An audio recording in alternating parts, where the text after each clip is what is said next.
Ya vamos a volver con este completo informe de Belén Vázquez, pero vamos con el ministro de Hacienda, acuerdo sobre salario mínimo. Concluido positivamente, tenemos un acuerdo que vamos a firmar a continuación de esta nota, de este punto de prensa. Para nosotros en particular es motivo de especial satisfacción por tratarse, ¿cierto?, no solamente de la primera negociación formal que tenemos con la Central Unitaria de Trabajadores, sino que también la materialización de una parte importante de la agenda del programa del presidente Boric.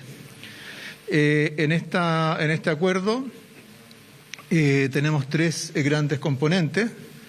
Uno es el reajuste del ingreso mínimo, otro es la compensación por las medidas para compensar el aumento de la inflación, y en tercer lugar tenemos también acuerdos en torno a materia de trabajo decente y que se van a ir materializando en los próximos meses. Así que antes de entrar en el detalle, quizás le dejo la palabra a la ministra, al presidente de la CUT, su directiva, para que hagan referencia a este proceso. Gracias. Por favor.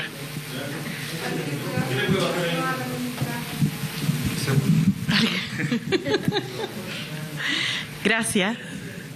Bueno, así es Chile y sus diversidades. También hay personas más altas, otras más pequeñas.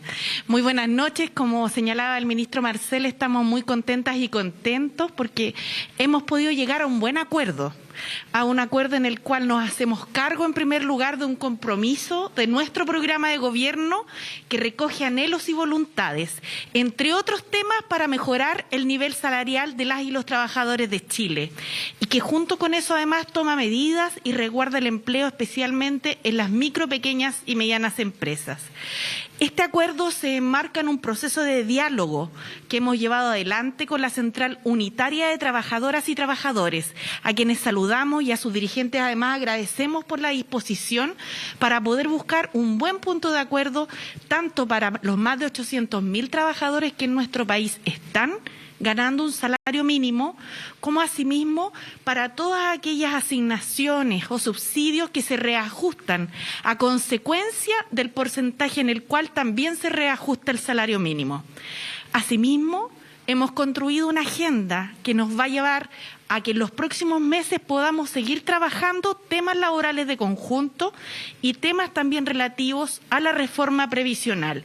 Así que sin duda como un primer hito de negociación, de ejercicio de diálogo y de ejercicio además de acuerdo, es una suma de voluntades que hoy día es muy confluyente y muy necesaria para este Chile que está cambiando, que requiere más derechos sociales, que requiere un reconocimiento a la relación con los trabajadores en un diálogo abierto, y que requiere además avanzar en trabajo decente, que nos ha hecho falta durante mucho tiempo, donde las y los trabajadores son una actoría principal y son sujeto preciso de la preocupación de nuestro gobierno.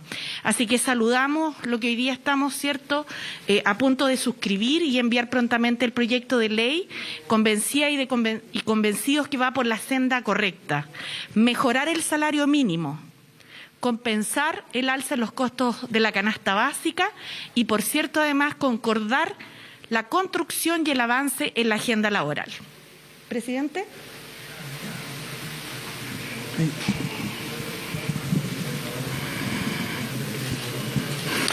Bueno, después de arduas negociaciones y como contraparte válida del gobierno, los trabajadores hemos llegado a un acuerdo, el cual nos permite hoy día avanzar en esta construcción histórica que hemos llevado a la Central Unitaria de Trabajadores, de poder llevar a la y los trabajadores sobre la línea de la pobreza. Hoy día creemos que hemos dado un gran avance en la protección de los derechos, hemos empezado a construir un diálogo verdadero. Hoy día tenemos la oportunidad de dialogar y queremos construir. Saludamos esta instancia y esperamos poder seguir avanzando. La y los trabajadores hoy día tenemos la voz fuerte. Somos una contraparte, la cual nos permite hoy día poder avanzar. Queremos seguir trabajando, no solamente en remuneraciones, estamos hablando también de muchos otros temas, pensiones, reforma tributaria, fortalecimiento del seguro de cesantía, además entre otros temas, ratificación de convenios también hoy día. Así que queremos seguir construyendo y vemos con muy buenos ojos hoy día esta construcción. Sí, me voy a referir entonces a continuación a los contenidos de este acuerdo, que como decía vamos a firmar a continuación. Este acuerdo, primero que nada, en lo que se refiere al reajuste del ingreso mínimo, incluye proponer al Congreso Nacional un reajuste del ingreso mínimo mensual para los trabajadores mayores de 18 años y menores de 65, de 50.000 pesos durante el año 2022, que se va a pagar de la siguiente manera. A contar del 1 de mayo próximo se incrementará el ingreso mínimo mensual a 380.000 pesos y a continuación, a contar del 1 de agosto de este año, se incrementará hasta 400.000 pesos, cifra que, como sabemos, se ha discutido ampliamente. Ahora, además, en caso de que la inflación acumulada en 12 meses a diciembre del 2022 supere el 7%, el ingreso mínimo mensual se va a incrementar a 410.000 pesos a contar de enero del 2023. Junto con estos reajustes del ingreso mínimo para los trabajadores entre 18 y 65 años de edad, también en las mismas proporciones y en las mismas fechas se van a reajustar los ingresos mínimos para los trabajadores menores de 18 y mayores de 65, así como el ingreso mínimo mensual para efectos no remuneracionales. También se va a incrementar en la misma proporción y en las mismas fechas el subsidio único familiar, la asignación familiar y otros beneficios que están asociados al reajuste del ingreso mínimo. En el caso de las micro y pequeñas empresas, adicionalmente el Estado va a otorgar una compensación transitoria a estas empresas destinadas a amortiguar el incremento real del ingreso mínimo mensual. Eso es lo que se refiere al ingreso mínimo. Luego hay un conjunto de acuerdos referidos a la protección frente a la inflación. Estos acuerdos están referidos en particular a la canasta básica de alimentos. Para resguardar el poder adquisitivo de esta canasta básica de alimentos, se acuerda en primer lugar establecer un observatorio del valor al público de la canasta básica de alimentos. Este observatorio será implementado por el Servicio Nacional del Consumidor, el que reportará al Consejo Superior Laboral y en caso de detectarse anomalías en el comportamiento de estos precios, será informada a la Fiscalía Nacional Económica o al organismo que corresponda. En segundo lugar, dentro de lo que es protección frente a la inflación y en particular de la canasta básica de alimentos, se acuerda establecer un nuevo beneficio compensatorio del aumento del valor de la canasta básica de alimentos que se calculará mensualmente en base a la variación del valor nominal de esa canasta en los 12 meses previos. Este beneficio se va a otorgar por causante de asignación familiar o de subsidio único familiar y se va a pagar conjuntamente con estos entre mayo y diciembre de 2022. El primer pago, que probablemente va a acumular los primeros meses por la fecha en que finalmente se puede materializar, va a incluir excepcionalmente un mes adicional por trabajador con carga. Todas las referencias que están hechas acá a la canasta básica de alimentos corresponden a la canasta básica de alimentos calculada por el Ministerio de Desarrollo Social y que publica en su sitio web.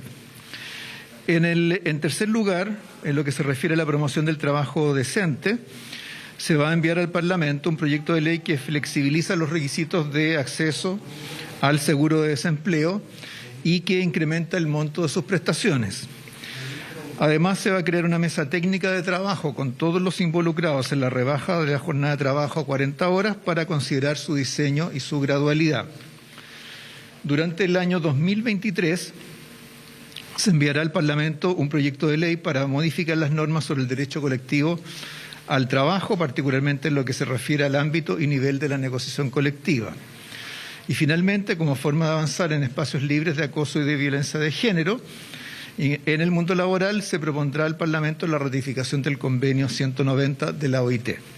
Esos son entonces los tres componentes de este acuerdo, que contienen medidas económicas, reformas legales y una agenda de trabajo en materias de trabajo decente que se vincula a varios de los temas que han formado parte o forman parte de la agenda del gobierno del presidente Boric y que, por cierto, coinciden con los intereses de los trabajadores y sus organizaciones.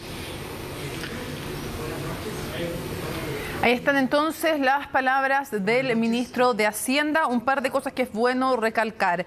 El reajuste en salario mínimo se van a dar 50.000 pesos durante este 2022. El 1 de mayo llegaría a 380.000 pesos, el 1 de agosto 400.000 pesos. Si la inflación en 12 meses es más del 7%, en enero de 2023 subiría a 410.000 pesos el salario mínimo. Para mayores de 65, menores 18, en la misma proporción y en las mismas fechas se van a pagar los incrementos. Lo otro también, se aumenta el subsidio mínimo, la asignación familiar y va a haber una compensación transitoria focalizada en las pymes. Lo otro, ese es lo que tiene que ver con salario mínimo. El segundo punto del acuerdo tiene que ver con compensación de medidas, con compensación o con medidas frente a la inflación para compensar su efecto. Uno tiene que ver con la canasta básica de alimentos, se crea un observatorio, además una compensación sobre la variación de esta canasta que se va a pagar en ciertos meses. Y que va a tener un funcionamiento este año extraordinario. Y lo otro, respecto al trabajo decente, ahí lo que se dice es que van a haber cambios en que van a rebajarse ciertos requisitos para acceder al subsidio de desempleo y se va a aumentar la cobertura. Se crea una mesa de trabajo para el tema de las 40 horas. El 2023 se presentaría un proyecto respecto de ampliar el derecho colectivo, estas normas que tienen que ver con negociación colectiva, y respecto de espacios libres de violencia de género en el marco del ámbito laboral, se propone al Parlamento la ratificación del convenio 190 de la OIT. Importante entonces que todavía no se sabe qué tipo de apoyo, se sabe que va a ser transitorio, no sabemos todavía los montos para las pymes, obviamente cuando se entregue el detalle vamos a saber. Esto tiene que ir además al Parlamento, una discusión, ahí va a haber alguna diferencia, por ejemplo, con la Democracia Cristiana.